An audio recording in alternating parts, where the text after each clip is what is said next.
crypto has been dipping, but according to all the data I've been studying, this dip won't last for much longer, and we can expect to see a strong recovery back towards the upside at any moment.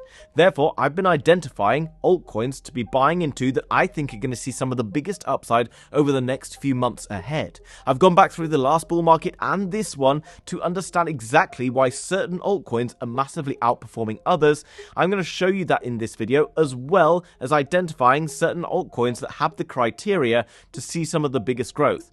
These are the altcoins that everyone's going to be talking about come November, December time, so do me a favor, hit the like button, and let's get into it. Now guys, before we jump across and understand exactly what's going on in the charts right now, why an altcoin season is still coming ahead, and why certain altcoins are going to have a very strong run, just a quick disclaimer. Nothing I say in this video is financial advice. Everything I say is for entertainment purposes only. If you wish to invest in crypto, you do so at your own risk.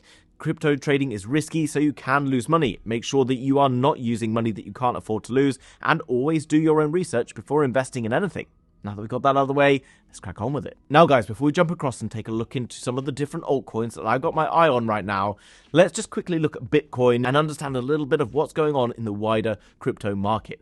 Now Bitcoin, as you can see, peaked all the way up to around 124,000, and what we're seeing right now is basically Bitcoin kind of going sideways, in line with basically this kind of choppy price action from the M2. Now, as you can see, the M2 does eventually start to push higher, and that's why I don't think that we're going to see much more delay in and around this area. There is a chance, however, in the very short term that Bitcoin can come down just a little bit lower to scoop the liquidity that exists in and around this area under here. Okay, so that's probably ranging from around $112,000 200 down to around $108,000.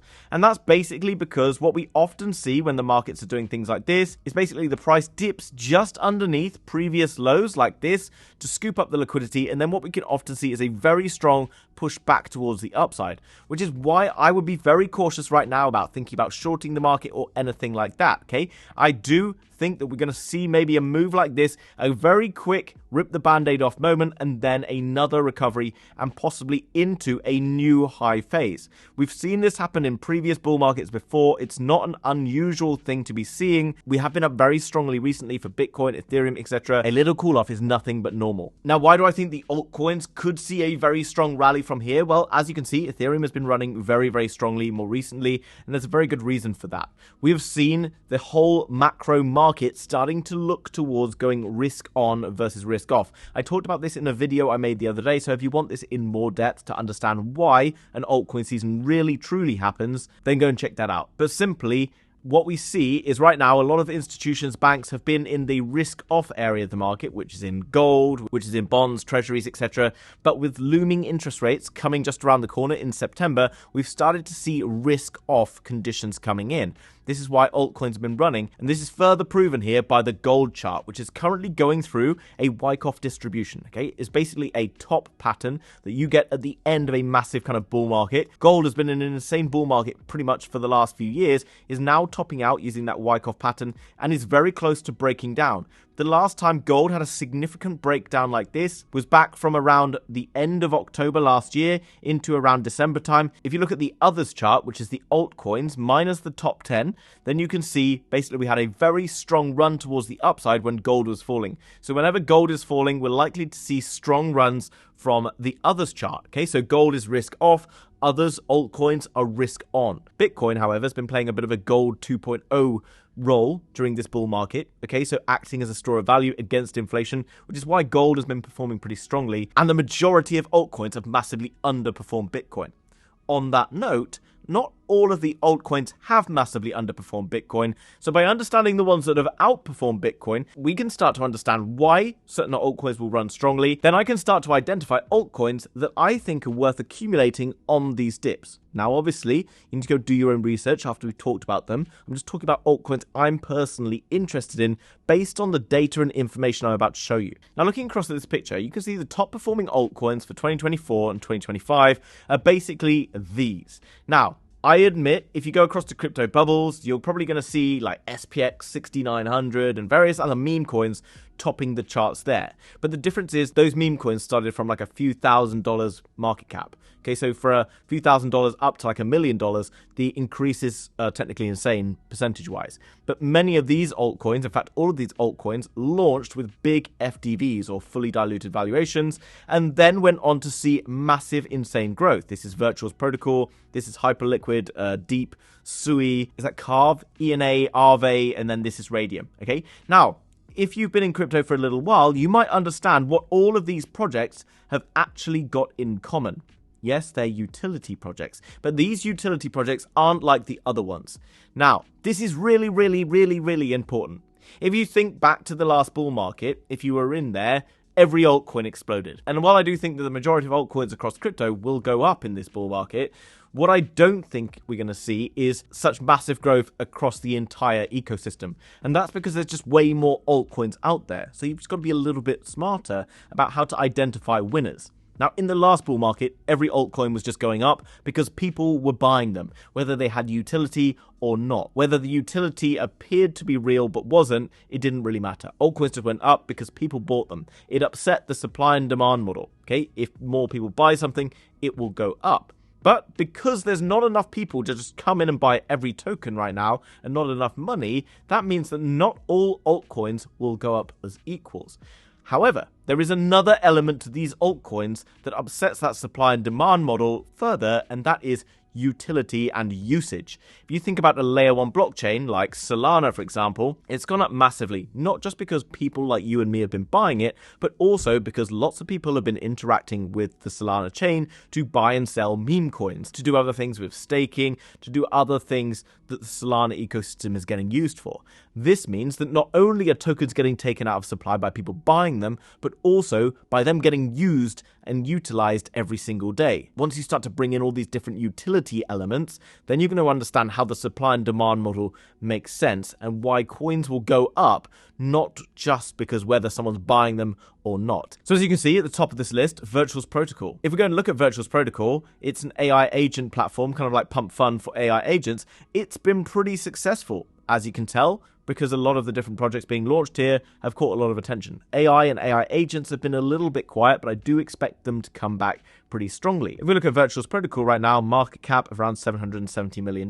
If we look at it on a chart, it looks fairly solid to me. It came down to these lows, but has basically held way above those previous lows in this like 50% range. Now, why has it been able to do that while others have maybe pushed all the way down there? Well, because they've been buying back in to their tokens. And also there's a mechanism via which tokens are used for different things. If you go across to layer ones like Sei or Sui or Solana or Ethereum, you will see that many of these are still doing very, very well, despite the fact the market's been a bit choppy over these past few months. And that's because people have been utilizing those blockchains, using the tokens for transactions and various other features. So in my opinion, Virtual's Protocol from this area looks fairly solid. Now, does the market come down lower? Potentially. Do I really care? Well, no, because as you can see, it's pretty healthily bouncing around in this particular zone here. In my opinion, I'm happy enough to kind of get in at these levels, knowing that in even the short term, I can see a pickup of around 115% to those kind of highs here, but I do expect this to see a lot more growth as the market becomes more mature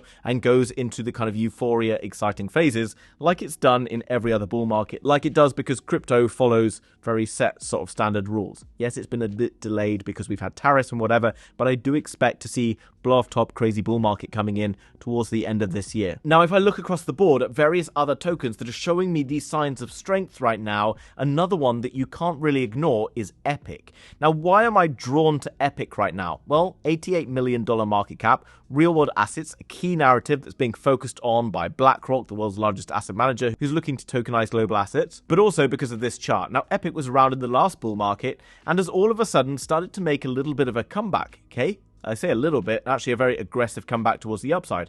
On a day like today, where the entire market's in the red, Epic has actually been starting to push higher. Now, that doesn't happen because retail investors like you and me are buying, because I guarantee that 99% of people on days like today are probably selling rather than buying because they typically get it wrong every single time. They sell the fear, they then wake up tomorrow, the market's back up and they panic and they're like, well, they go and buy back into the market. So Epic has been running very, very strongly, which shows me that the fundamentals behind this could indeed be very, very strong. Now, again, if you've been watching my channel for a long time and you're subscribed to the House of Crypto, if you're not, then you should be, so that you can understand exactly why markets are moving and identify different altcoins that are going to outperform the wider crypto market once we start to go into the crypto bull market. Subscribe right now. Then you'll know that I don't really like to buy into big green candles. But I'm kind of all right with this because it's around 88 million in terms of valuation. Previous bull market, this went to around sort of $60. It suffered a pretty brutal bear market because most coins that launch into full-blown bull markets do tend to kind of suffer a bit of a painful fate. But what we're starting to see is real kind of growth coming back in. Now, this is the smallest real-world asset project that is on Binance, which is pretty key because Binance obviously a gateway for lots of people to come in from retail to start to invest in projects. And as well, if you go and look through their ecosystem, you can go and see some various key things. This partnership with Ripple, I'll talk about in just a moment, but that's one that I think is worth paying attention to. Now, if you come down through, you can see that they basically have a huge range of different partnerships, but they're in the process of bringing $50 billion worth of real-world assets on-chain. They allow you to basically tokenize different assets, bring them onto the blockchain, and they've already been partnering up with various projects and in the Web 2 and Web 3 world across luxury goods, real estate, commodities, etc. This is pretty positive from my point of view. But this is something that kind of got drawn to my attention more recently, and it's Ripple. It's the company behind XRP, and obviously, you know, I like to give a bit of a hard time to the kind of XRP army because it's all good fun and games, but ultimately, those people who are invested heavily in XRP, who are like XRP diehards, will be very interested in other projects within that Ripple ecosystem. And after digging a little bit deeper across to CryptoRank, I found that Ripple has actually invested in a number of different companies, and lo and behold, if you come down the list, they invested in Epic Chain back in 2022. Now, this is the only real-world asset project that Ripple has ever invested in, and right now, as we start to look towards a time where you're going to have blockchains with different cards and different kind of apps, etc., a project that's running on Ripple is going to be an interesting one because everyone's going to be wanting to buy XRP and other projects within that ecosystem. And from what I've found, there's only Epic that seems to exist within that ecosystem. I do think that XRP is going to have another maybe 2x in this bull market, not necessarily much more, but all those people who have been holding XRP forever will eventually start to want to go into more risky assets. They're going to go across to their application. They're going to see the other project in there. It makes sense to me that that might be Epic Chain. Epic also obviously going up because we're seeing it being utilized for various other things. Could be worth looking into. Now, going into kind of different areas and ecosystems that I think are going to see some good growth, Airdrop Finance, a decentralized exchange, makes perfect sense to me. And here's the reason. It's built on Base. Okay, Base is the chain that comes from Coinbase. Coinbase is the kind of most friendly, user-friendly exchange that probably every single one of us who used to buy our first like 0.001 Bitcoins when we first got into the market. This typically happens because Coinbase has got great marketing.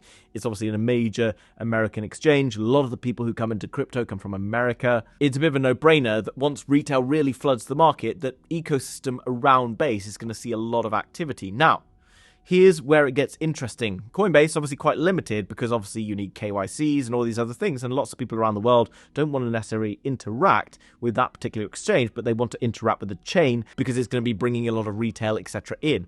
Now, Airdrop is a decentralized exchange operating on the Base chain, and if you come across to DeFi Llama, you can see some of the TVL that's going into Base right now. Okay, something like $6 billion has been going in ever since 2024, and this is pretty interesting. A lot of the different projects on Base have been seeing some really substantial growth over the last month or so. Airdrop Finance basically offering decentralized exchange, staking options in the Base ecosystem, and other things like that, different kind of DeFi products, again, makes very solid sense to me and is a project that's clearly getting heavily utilized. You can go and see some of the different fees and things being charged on this in the last 24 hours, $700,000 worth of fees. Now, a lot of the fees and stuff are now sitting, waiting to be utilized by projects. Projects don't necessarily want to go and buy their tokens back straight away. What they will typically do is wait for kind of the conditions of the global markets to improve, and then they're going to start to buy back into tokens. Now, I've been talking to lots of different CEOs from various different crypto projects,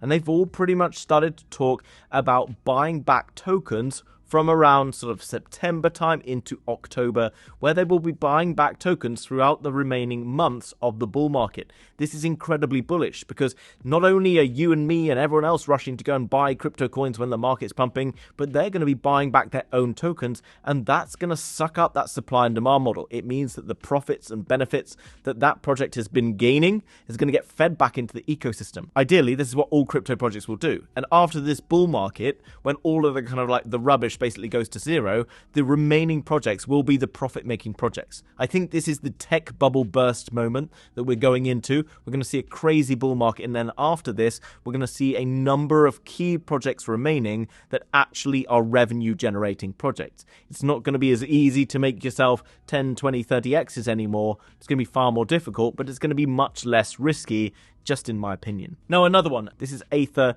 You knew that I was going to bring this one up, basically because I've been talking about projects that have been really delivering real-world value over the past few years, that have huge money in the bank, that are going to start buying back tokens. I don't know for sure that any of these projects are going to be buying back tokens. It just makes perfect sense to me as to why they would, okay? Because obviously they make lots of money when their tokens are worth huge amounts. And in order to get them running, what do? They buy back their token. They start to drive price up towards the upside. Obviously, go and do your own research to anticipate whether or not they're going to be doing it. You can go into on-chain analytics, etc. But it just makes logical sense. I've seen it happen before.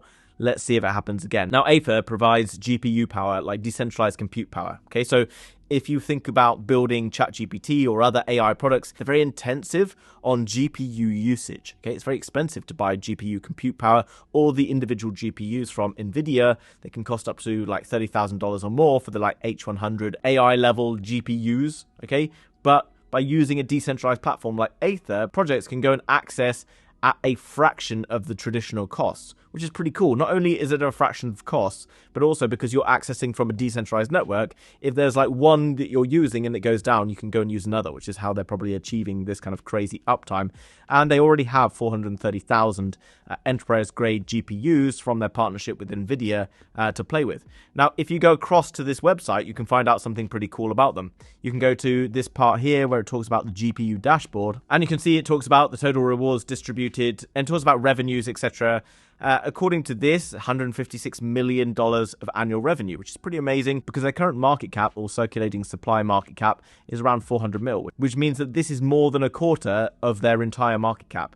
Therefore, if they wanted to start buying back into their project, it could have a very positive impact on price. Remember, all of this is potentially, okay? I'm anticipating a crypto bull market is ahead because of what's going on in the global macroeconomy. I've started to understand why different projects might see some good upside, and then like looked at projects that are currently like pretty low down, pretty undervalued. If you look at Aether, somewhere down here has been kind of like seeing a bit of a cool off period. But guess what? Every single time you see the market warming up and heating up, what do? Market rallies, okay? Price rallies pretty strongly. Eventually, when we get the risk on conditions, Aether looks to be breaking from this particular channel, and I would expect it to head strongly towards the upside. But obviously, go and do your own research. I'm not asking you to invest in any of these projects. Make sure you go and do your own research. Understand that these projects have potential, but again, crypto investing comes with its own risks, so be very, very careful. Now, if you want to go and buy any of these particular projects after conducting research, etc., I recommend going and checking out Bitunix or WEEX, which are listed down below in the description, because these exchanges offer all of the different tokens I've talked about, and you can pick them up with very low fees, etc. Guys, I hope you enjoyed today's video, something slightly different. Let me know down below in the description which coins, if any, you've been picking up during this dip. Let me know what you want to see about in the next few videos ahead, and I'll do my best to try and update you on what's going on across crypto. Thanks very much for watching, guys. Have a great day. See you soon. Bye-bye.